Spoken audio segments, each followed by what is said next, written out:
Hi everyone, my name is Tim Royers. I'm the president of the Nebraska State Education Association. And over the past several days, we have seen countless people across the state reach out, share posts on social media, email us and lawmakers with concerns about LB645, which is a bill that would potentially make some changes to how the state supports NPERS, which is the retirement system that our members that are not in OPS use, right? OPS has OSERS, everybody else has NPERS, and this bill would target what's going on with NPERS. So I want to give a little historical background, talk about what the bill does, and then talk about, why we're concerned and where you can help out. So let's jump back to 12 years ago. Our plan was not in good shape. And there was potentially a $100 million shortfall that had to be addressed. That's obviously problematic. Now, the way state law is written, when there's a shortfall like that, they have to cover it, right? They're obligated to cover it. That's just how it works. And so if nothing had been done 12 years ago, the state would have had to have appropriated $100 million to cover the shortfall in NPERS. However, we recognized wisely that we had to be willing to make some adjustments because we can't just have that happen. If that continues to deteriorate, if that continues to get worse, that would be an excuse to potentially modify or eliminate our retirement system, right? And so 12 years ago, we made the decision that we would make some sacrifices on our end to ensure the long-term health of our retirement system so that way it couldn't be put under attack. So at that point, we were supposed to be temporarily putting more into the retirement system. For the longest time, we put in 7.28%. We were putting in 9.78%. That was supposed to expire in 2017. We agreed to make that permanent, that there would be no more sunset, that we would, in perpetuity, put in nearly 10% of our paychecks, and then the districts would match 101%, and that would fund the vast majority of what we put into the retirement system. And in exchange for us permanently paying 9.78%, the state would go from putting in 1% of the funding for our retirement system to 2%. So to give you an idea, this was not a 50-50 split.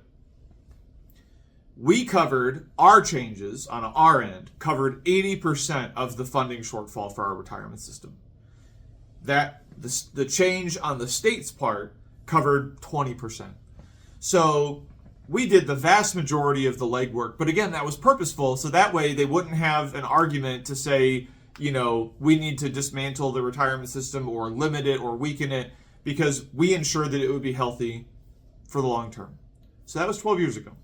Flash forward to now. Our retirement system is doing quite well. In fact, the most recent actuarial report said we are 99.9% funded. Which is unheard of. It's one of the healthiest public retirement systems in the entire country.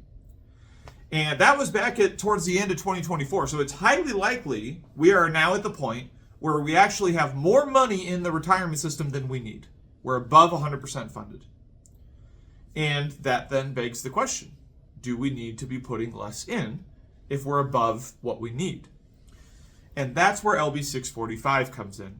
Because at the same time, right now, across the street, they're dealing with a $500 million budget shortfall in the state budget. So 645 says, the retirement system is doing very well, so why don't we stop paying into it? Specifically, what it does is it says, depending on what percent of the plan is funded, that determines how much the state puts in. So if less than 92% of it's funded, they put in the 2% still. But if, say, 94% of it is funded, they only put in 1.4%. But say we're above 100% funded, which I think we are right now, the law says the state will put in 0%, that it will completely get out of the game. So what 645 does then is it sees the fact that our plan is doing incredibly well, and we essentially get punished for it. They're going to try and fill a good chunk of their budget shortfall off of our backs. Because again, 12 years ago, We did 80% of the legwork to save our retirement plan. And 645 is not proposing to roll back our sacrifices at all. It's proposing to get the state out of the game. It's not even proposing to get the state back to what it was before those changes, right? It's not trying to go back to 1%. It's trying to get the state to 0%. On the flip side, if we simply said, hey, let's go back to what it was before 2012. The plan is healthy. We're putting in more than we need to. Let's revert the contribution rate back to what it was before. Let's take it back to 7.28%. That would essentially allow us to immediately provide a 2.5% take-home pay increase for every public school employee across the state. That's what has us frustrated. Is here we are, more than a decade after making several sacrifices out of our own paycheck to ensure that we have a retirement system for decades to come, and rather than reaping the rewards of that decision, right, rather than dialing it back and going back to what our contribution rate used to be, they want to completely get out of the game themselves. That's the frustration.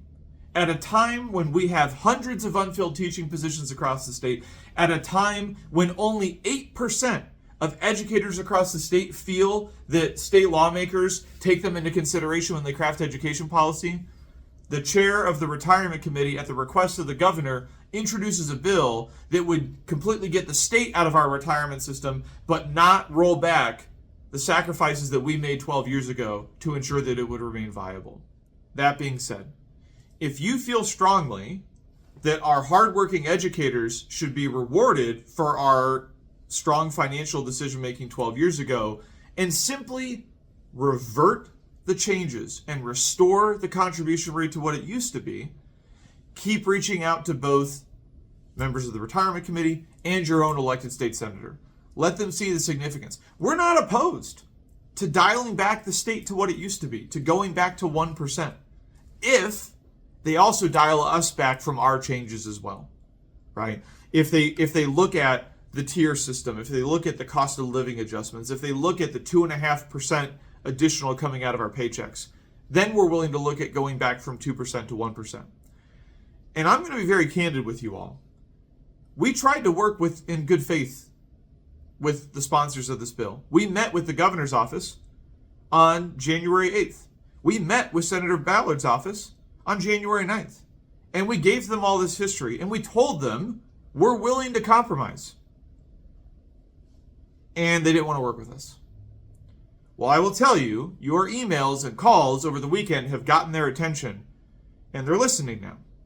So keep it up and help them understand what it would mean to you if they took it the way we're advocating, where we look at the agreements that were made by both sides 12 years ago and looking at changing both sides from 12 years ago to go back to what it was back before, when it was 1% that the state put in and we put in a little more than 7%. We think we're being incredibly reasonable. We're going to continue to advocate for that. But the other thing we're going to advocate is we need to make sure that it's a fiscally sound option.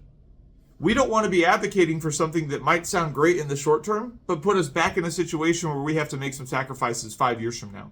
So we also say we need to wait for the actuarial report to make sure that dialing back the changes from 12 years ago would truly be in the long-term best interest of educators in this state.